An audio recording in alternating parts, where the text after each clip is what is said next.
What's going on, everyone? Welcome back to the Stochastic Best Ball channel, and we are back in the Best Ball Situation Room. We are taking an actual dilemma, an actual player versus player debate you will be having within fantasy drafts, particularly in best ball on sites like Underdog Fantasy or wherever you may play. And here to break it down with me today is Nick Lepri at Notorious FNTSY. You excited to break this one down? This is Stefon Diggs versus Davante Adams. It's the end of the first. You need a wide receiver.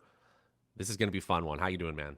I'm doing great, and I think this is a very interesting topic because these are two guys that you can make the argument, maybe they could be the number one receiver in fantasy football. I know most people won't have them ranked as the number one guy. Most people are pretty stuck in with Cooper Kupp, but it wouldn't surprise me at all, really, if either of these guys finished as the wide receiver one. So it's going to be very interesting.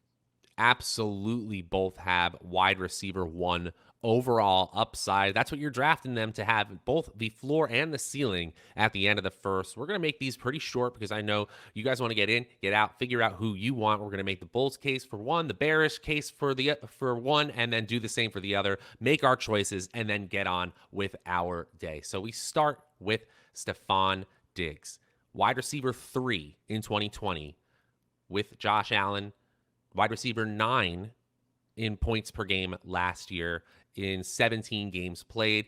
He saw his targets stay the same, but he had much less in the receptions category and the yardage category, even though he had more touchdowns overall. Most considered it a down year based on where they drafted Diggs. He was just fine. Let's make the Yeah. Bulls case for him first. He's on an amazing offense, top 3 in the league. He's still an incredible separator on a per target basis. He's still incredibly efficient on a per target basis. You know he's going to get the opportunity share. He was 5th overall in targets last year, and there's actually room to grow in terms of efficiency. He was 34 red zone targets. You just don't get that on many offenses. You need a great quarterback, and you need a quarterback that trusts you more than anybody else. So Stefon Diggs, as you said, number one overall player, flex player upside this year Yeah. in this Bills offense, right? Yeah, definitely. I mean, he is the clear number one receiver on the team. I know the hot topic around town is Gabe Davis, but we all know Stefon Diggs is the clear number one guy. When they get in the red zone, while Josh Allen had this love affair with Dawson Knox last year, it seems like Stefon Diggs is still the number one target in the red zone as well. And he is just one of the best receivers in all of the NFL. Now, I know that a couple of years ago when he made that leap from Minnesota to Buffalo, a lot of people weren't believing in him because in years prior, when you switch teams, things weren't looking the best. But recently, that's kind of that moniker's been thrown away. D Hop switches teams, Stefon Diggs switches teams, and everything's been perfectly fine. Here in Buffalo, this is one of the best offenses, if not the best offense in the NFL, with one of the best quarterbacks, if not the best quarterback in the NFL. It makes perfect sense as to why you would like Stefon Diggs. The guy's fucking great. His team is amazing. He has a great quarterback. It's kind of a no-brainer for me as to why you would like Stefon Diggs. And when we're trying to talk about negatives, it is very hard to poke holes in the negatives, except for maybe Dawson Knox does really become this humongous red zone threat and start vulturing from Diggs. And then maybe Josh Allen runs in more touchdowns. And then maybe we see a more consistent version of Devin Singletary. That is really a great transition into the bearish case as well, because there are some efficiency stats for Diggs that could come down as well. A 9.7% touchdown rate. That means scoring a touchdown on 1 every 10 targets. That's very hard to do year over year, no matter how good your offense is. His 10 total touchdowns, just in general for a wide receiver, are going to be hard to replicate, which means he's going to have to be better from an efficiency standpoint. Now, we know he's capable of doing that, and we know the volume is going to be there. I'd be extremely surprised if we don't see 150 plus targets for Stefon Diggs, but he is going to have to do more on a yards per target basis. And even though his average depth of target was over 11, he still needs to do more again on each particular pass, and his target accuracy was just fine from Josh Allen. So I would say that the bearish case is essentially the Bills' offense is a little bit worse than it has been in previous years. They get figured out a little bit more. Josh Allen is a little bit more turnover prone, and the efficiency stays the exact same. So suddenly there's less red zone opportunities, less touchdown opportunities, and Yeah. that would mean he probably ends up in the wide receiver 16 to 20 range, even if he stays healthy. Yeah, I think those are all I great think, points, and yeah, you can go.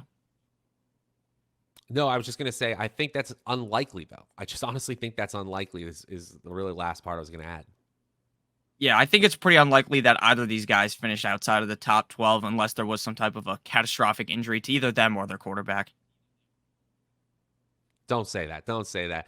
I digress. We are going to go into our second player here, Davante Adams, but we are going to talk about Underdog Fantasy first. Guys, free money is rare to come by in the fantasy football or sports betting world, and this is what we're offering you. If you go to Underdog Fantasy, either their app or their website, and you sign up using promo code AWESEMO, you can make a $100 deposit and get that back as a first match deposit. Easy as that. Use promo code AWESEMO. Yeah, it's our old name, but it's just a housekeeping thing as we move over. Best ball is the best way not only to get ready for your home leagues, but to figure out what the sharp drafters are doing, to implement new strategies. And it isn't like you got to spend like $50 to get into a draft. If you want to enter a tournament where you can win $1 million, 3 shots to win $1 million, how about the $25 Best Ball Mania 3 tournament where someone is going to win the regular season crown and be sitting on $1 million just during the playoffs of that tournament, or the puppy tournaments they've had all summer long for $5. And they also have really low entry, $3 entry 12 team drafts so you can hone your skills, get ready for your draft. And it's none of those like mock drafts that you see on the other platforms where people dip out after the first 3 rounds. It is real people drafting for real money. And we've got all the rankings you could need, specific tournament and cash ones on Underdog Fantasy. No better time to sign up than today. Use promo code AWESEMO when you do. We move over to the more interesting, the more enticing player, in my opinion, just because he moved teams, all the drama with the newly tattooed Aaron Rodgers. We won't talk about that today. But Davante Adams moves to Las Vegas, going to play with his college teammate, #shower narrative. Yeah, this combo has been on the field before, and they're going to be pretty good. We know that, but there are a lot of teammates that Davante Adams is technically competing for target share with. And how efficient is Derek Carr, even with this talented supporting cast? Can he really make Adams as valuable in fantasy as Aaron Rodgers could? Yeah, that's a great question. And my answer would be probably, but he's definitely not as good as Aaron Rodgers, right? Aaron Rodgers is probably one of the best quarterbacks of all time. Maybe he's not like a top 5 quarterback of all time, but Aaron Rodgers is really good. And Derek Carr, we've seen flashes, right? A couple of years ago, and not even a couple of years ago at that time. I was in high school back then. This guy was really good. He was looking like he was going to win the MVP, and then he breaks his fucking leg or whatever happened to him. He got destroyed in that game, and that was sad to see. But I do think that Derek Carr is a little bit better than people give him the credit for, and him and Davante Adams are going to be just fine. You don't trade away all these picks. You don't give this guy, you don't back up the Brinks truck, give this guy this fat check, one of those you get when you win the lottery, those huge ones. That's what they gave Davante Adams. So you should be very confident that Davante Adams is going to play very well this season. The question is, how well can he play? Because the odds that he gets 169 targets, 123 receptions, that's 10.6 targets per game, 7.7 receptions, 97.1 receiving yards, and 11 total touchdowns. I don't think that it's going to be that good this year, but I think that even if he doesn't get as many targets and receptions, he's going to be able to make up for that with the efficiency, getting a bunch of receiving yards, and he's also a humongous red zone threat for the team. I think Davante Adams is still going to dominate for fantasy football, but I think it will have to be more on efficiency compared to volume. I kind of went into this whole debate thinking the exact same thing regarding Davante Adams. Well, guess what? We ran the numbers.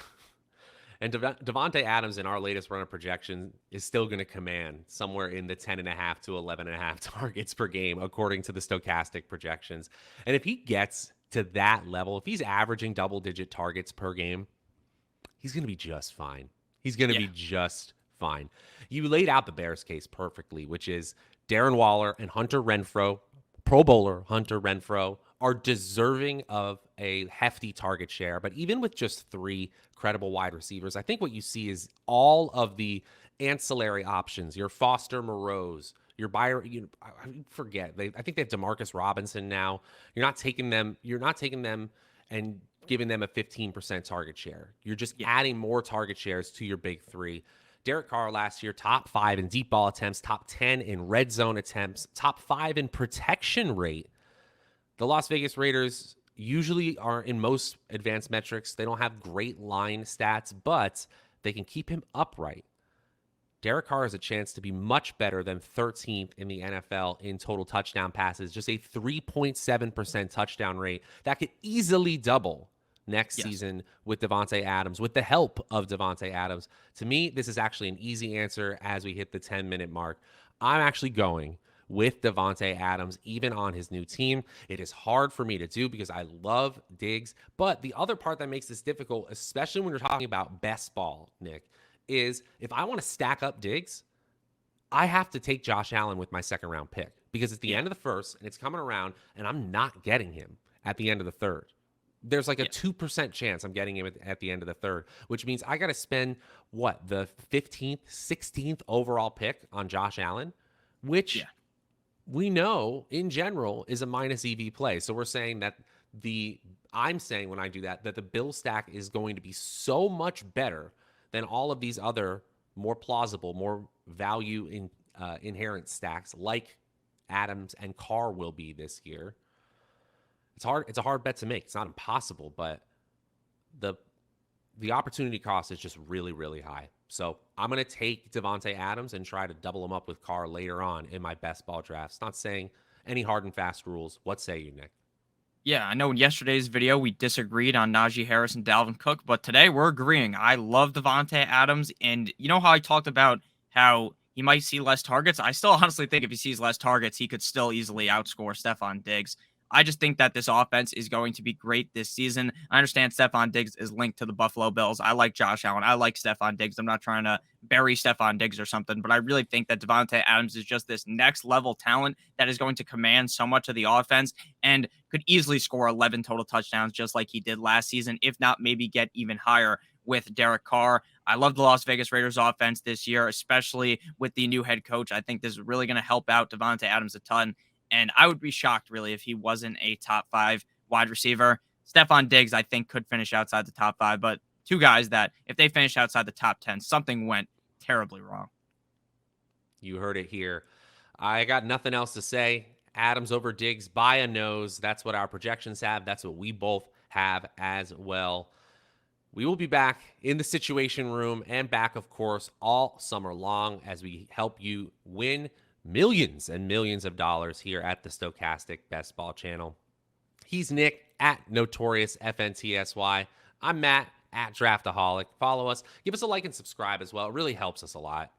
Yeah. You know, the YouTube algorithm needs to know that you guys enjoyed this. And comment below. Tell us why we're stupid. Tell us why you like the Adams over Diggs pick. Tell us which debates you would like us to do that are, you're really toiling with. We always want to hear from you guys. Let us know what you think. Until next time, he's Nick. I'm Matt. We're Stochastic Best Ball. We'll see you later.